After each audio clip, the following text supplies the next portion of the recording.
Hi everyone. In my previous video, I showed you how you can perform a descriptive statistical analysis on Microsoft Excel using the descriptive analysis tool from Data Analysis Tool Pack.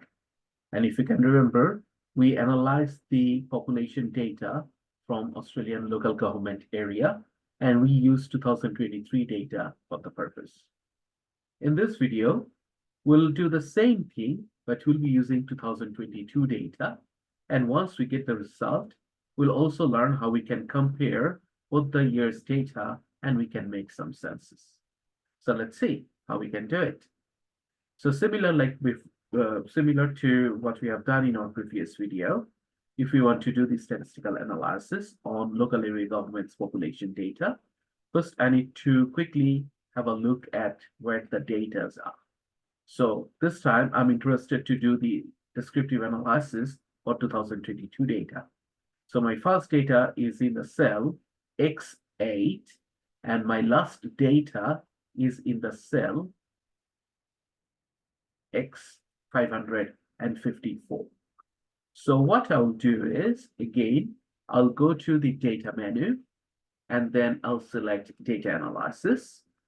It'll give me a list of different analytical tools that I can use for statistical analysis.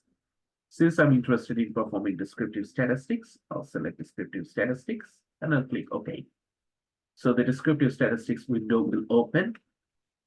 And by the since last time we did the statistical analysis on data from Y8 to Y554, so that number is already automatically there.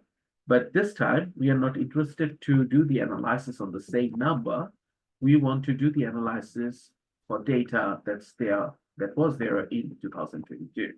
So we will select X8 colon X554. We'll go with the group by column option. We'll not take the level in the first row because we are not including the levels in the data. For output option this time, instead of selecting a new worksheet or a new workbook, what I want is our output will be published in the same worksheet and in the beside the previous result. So what we'll do is we'll select output range.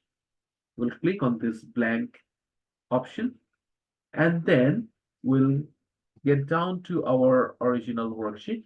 We'll select sheet 3, and then we'll select B1 as the output range. So once the output will be produced, the output will start producing from the cell B1. After that, we already checked summary statistics and we'll leave the other options as it is. Once we click OK, the output will be produced, and you can see now the output has been produced from cell D1. We can increase the size of the columns a little bit so that we can read the numbers. And we'll also see, instead of column 1, we'll change it to 2022. And now we can do the comparison. So in 2023, the average population was 48,718 approximately, while in 2022, the average population was 47,558. That means there was a little bit of increase in the population, in the average population from 2022 to 2023. And then in terms of standard deviation, in 2023, it was 96,141, while in 2022, it is 93,375.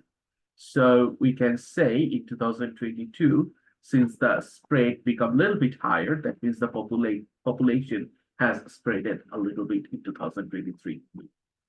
We can also compare the other numbers. For example, the minimum amount of population didn't change at all from 2022 to 2023, but the maximum population on a specific LGA has some changes.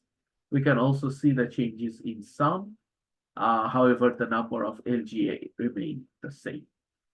So in this way, we can make comparison between any number of years that you want, and you can see the changes. That's all for now. Keep practicing and keep learning Excel.